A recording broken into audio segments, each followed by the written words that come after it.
Para hablar justamente con Cecilia Baroni de eso que decíamos al comienzo, de cuando uno se siente perseguido o le llama, me siento paranoico, paranoiqueado. ¿Qué significa exactamente esa sensación de que todos nos miran, de que todos nos señalan? No sé, ¿empieza a hacer mi propia terapia? No. Cecilia, bienvenida. Me siento perseguido. Sí, está bueno. Primero eso, me siento perseguido es lo primero que tenemos que saber. Si nos sentimos o estamos perseguidos de verdad, porque esa es como la primera cosa que... La primera diferenciación hay importante. que diferenciar. Sí. Si uno está sintiéndolo o si es real esa sensación de peligro, ¿no? Entonces ahí empezamos como a hablar de diferentes cosas. Bueno, pero ya esa diferenciación que dicha parece, bueno, hay que determinar, ya es gran parte del trabajo y bueno, y es lo más difícil de Totalmente. de Y lograr. después hay algo que me parece que sí que está bien en base a esto, y es que cuando estamos hablando de sentirse perseguido o alguien que está en una situación, digamos, de persecución, siempre hay una base real, no es de la nada que surge, ¿no? Entonces, por ejemplo, porque hay una base grande de desconfianza, entonces yo puedo desconfiar de algo y a partir de ahí empezar como a lucubrar algunas cosas que también, como hablamos la otra vez, hay niveles, ¿no? Una cosa es la desconfianza que me sirve para la vida cotidiana, sí, y otra cosa es cuando ya empezamos a generar como ideas al respecto de eso, que una cosa que está buena diferenciar es, bueno, que a partir de que yo ideo algo, también me convierto en el perseguidor de una situación. Por ejemplo, yo me puedo perseguir con que me están siendo infiel, ¿no? Puedo desconfiar, por ejemplo. Ya ahí una desconfianza es como, bueno, algo dentro de lo normal esperado, si uno ve, bueno, actitudes o conductas que lo llevan a sospechar. Ahora, si yo ya me pongo, por ejemplo, a hacer la cabeza con eso y de repente después ya empiezo a perseguir al otro para ver si es verdad, ya estoy entrando en algo más complicado y ahí es cuando nosotros hablamos de que se empieza como a sistematizar una idea y la persona empieza en función de esa idea a actuar, ¿no? Que puede pasar en esta cosa, por ejemplo, de los celos, que puede ir aumentando, puede pasar en el trabajo, si yo siento que me están acosando, por ejemplo, que no me quieren, no me dan tareas, entonces todos están en contra de mí. Claro, yo veo más como a esa sensación También, que muchas veces uno invade a las personas, más que eso que nombrabas al comienzo, que también es una persecución, pero más como con una idea concreta, ¿no? Desconfío que mi pareja me está haciendo infiel y empiezo a lucubrar un montón de cuestiones. Que puede llegar a nivel de persecutorio. Sí. Y otra cosa es esa sensación de, bueno, todos me miran, no sé, nadie confía en mí, nadie me delega un trabajo, qué sé yo, o en el estudio, o en... Sí, o se ríen de mí, o quieren hacerme algo. Sí. Bueno, todas esas ideas, que en realidad por eso está bueno diferenciar, porque a veces uno lo pone en una situación y en realidad nos podemos perseguir con muchas cosas. Entonces, también, por ejemplo, a nivel del trabajo puede ser complicado porque en realidad tiene que ver también con los otros y a veces puede haber, por eso digo, lo importante acá es que hay una base real, puede ser que los demás hagan cosas que a mí me desagradan o me parecen sospechosas, pero de ahí, por ejemplo, a ya pensar que todos tienen un complot contra mí, por ejemplo, en el trabajo, o están haciendo cosas para echarme, hacen que yo cambie mi conducta con el resto, ¿no? Claro, igual tiene mucho que ver con la conformación de la personalidad de cada uno, ¿no? Porque está siempre esas personas que uno dice, le importa 3 pepinos lo que piensan los demás, o actúa como que realmente no le importa si los demás lo aprueban o no lo aprueban, ¿no? Esos son como personalidades más prescindentes y otras personalidades que justamente están como más pendientes de esa aprobación o desaprobación.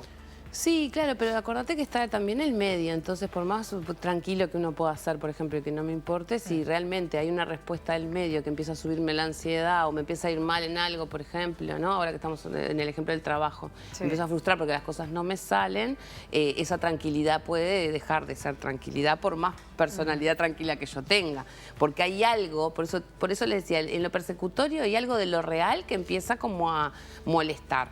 Está bien, pero la hostilidad se puede quedar como en hostilidad y punto. O, o dejarla pasar. O dejarla pasar, o bueno, en que esa hostilidad que la persona siente se transforme en esta... No, o sea, yo voy como a eso, qué es lo que sucede exactamente para ¿Y que... cómo lo podemos evitar para Claro, bajar? exacto. Sí, porque el problema con las ideas persecutorias es que se transformen ya en cuadros más peligrosos o más angustiantes, digamos, para la persona, porque cuando nosotros estamos hablando de que uno se persigue, bueno, uno puede perseguirse, como vos decís, desinstalarlo. Nosotros llamamos desinstalarlo rápidamente esa idea porque uno la puede trabajar, entender, racionalizar. Ahora, cuando se vuelve más peligroso es como la persona ya... estamos hablando de una persona que tiene una idea ya más de una semana, 10 días, 15 días, entonces esa idea empieza como... Y que va aumentando. Va digamos, aumentando, pero además se empieza a transformar también. como en un veneno, ¿no? Porque en realidad es como la única idea que le preocupa, ¿no? Y lo va a tratar de demostrar a quien sea, porque la persona realmente en el fondo se siente súper incomprendida y con una desconfianza atroz que lleva a muchos casos a extremos de locura, ¿no? Sí, claro. Y que lo peligroso a veces de dejar pasar y de que nosotros vemos que el otro, le podemos decir, ay, estás perseguido, pero no hacemos mucha cosa porque el otro no entra como en razones, ¿no? Si está como convencido de su idea, y que a veces estas ideas pueden ir aumentando. Por eso yo también traía el ejemplo de las infidelidades, porque muchas veces cuando vemos situaciones extremas es porque esa persona ya se puso tan... ensañado, digamos, con que lo engañaron, está convencido y puede llegar a ser peligroso. Y cuando llegan a ser peligrosas las personas que ya les digo, están como 5, 10 días, 15 días o más con esa idea, muchas veces terminan en problemas con la justicia, ¿no? O en denuncias. O arruinando relaciones. Exactamente. Pero bueno, ahí estamos hablando de estos niveles de cómo vamos a una desconfianza que nos puede servir para protegernos en la vida o bueno, ver cómo resolvemos algunas situaciones, haya una cosa que nos invade, no la podemos dominar, nos domina a nosotros, y a veces también los demás no saben mucho qué hacer porque ven que está como alterada o alterada la persona, pero en realidad, bueno, ¿cuál es la solución si esa persona no puede a veces ni razonar, ¿no? Claro, claro. Y entre estos cuadros que vos estás mencionando, comentando y analizando, y que hablemos de que alguien padece o sufre paranoia, ¿qué es un paso o es otra cosa? No, claro, ya cuando estamos hablando de paranoia es porque se instaló, ¿no? Que en realidad son como las categorías que... Ahora vieron que estamos en esa transición de categorías, pero en realidad cuando estamos hablando de algo de paranoia o de trastorno de ideas delirantes, en realidad ya estamos hablando que hay algo que se instaló. O sea, fue en esa subida que se instaló como una idea que realmente o me van a hacer daño y voy a terminar haciendo daño. No se olviden lo que decía al principio. En realidad el que se persigue termina persiguiendo. O sea, está tan ya envenenado, por decirlo, porque además actúa como una idea medio de envenenamiento, que tiene que poder actuar. Y son varias ideas, por eso está bueno también saberlo, porque una puede ser en esto del amor, otra puede ser en el trabajo y en estos complot que pueden hacerse para echarlo, que hay que diferenciarlo de las situaciones reales de acoso laboral, por ejemplo, ¿no?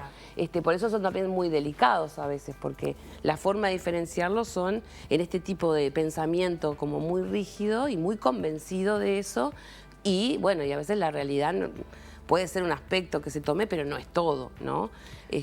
Y realmente son situaciones como complicadas.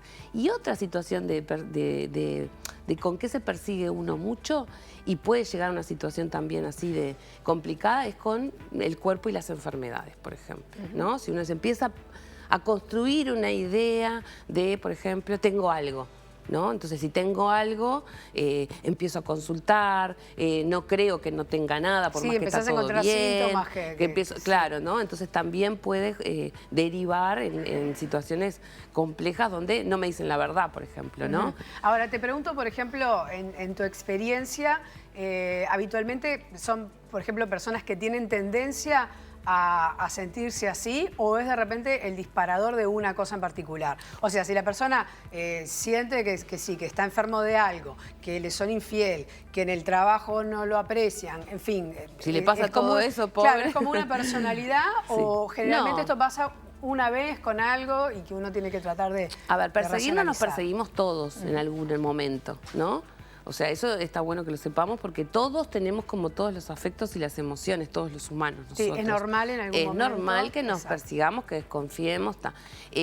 el tema es el nivel, digamos, de esa desconfianza, ¿no? Porque si no desconfiamos, por ejemplo, no está llegando, no me está diciendo que está donde está, ¿no? Empezamos como, y sobre todo en diferentes niveles y en diferentes relaciones que tengamos, madre, hijo, compañeros de trabajo, amigos, está. Ahora, cuando ya tenemos una tendencia, como vos decís, a que todo lo hacen contra mí, por ejemplo. Eso es un sentimiento que se puede ver muy bien en alguien que siempre está como pensando que le van a hacer daño, ¿no? Bueno, ahí sí se puede ya hablar de que hay como una estructura que se instaló y que, bueno, y que hay que tener cuidado porque hay como que desinstalar permanentemente esas cosas que le generan desconfianza. Se desinstala también sin necesariamente caer en el tema de la medicación, que siempre está sobrevolando, porque claro, muchas veces una pastillita, una gotita, bueno, te alivian a los síntomas, pero en definitiva no se llega al... Sí, al, y ahora al que meollo de la traes cuestión. esto, ahora que traes esto vos, que es de lo más interesante, porque justo estos cuadros, imagínense que como si yo me persigo, si me dicen que necesito atención, muchas veces empeoran y lo niegan y son de los más difíciles de querer atenderse o de pedir ayuda, porque en realidad se cierran en que tienen razón y los demás son los equivocados. Entonces, esto que vos decías hoy de ahora, ¿no? Bueno, ¿qué tipo a veces de ayuda muchas veces tiene que ver con primero tranquilizar en relación a, bueno, qué es real y qué es exagerado, claro, ¿no? Porque también empieza a fallar la comunicación. Si yo me creo mi idea, no hablo con los demás sobre esa idea, porque me voy autoconvenciendo de eso. Ahí es cuando ya estamos en extremos que imagínense que ni siquiera podemos pedir ayuda, ¿no? O sea, ya convencer a alguien en un extremo así de que pida ayuda es un logro grandísimo. Ni que hablar, y ahí, bueno, el profesional en cuestión decidirá totalmente si es cómo una llevarlo. terapia, ayudada con medicación o no. Ceci, muchas gracias. Bien. Nos vemos el próximo martes, ¿te parece? Nos vemos el próximo martes.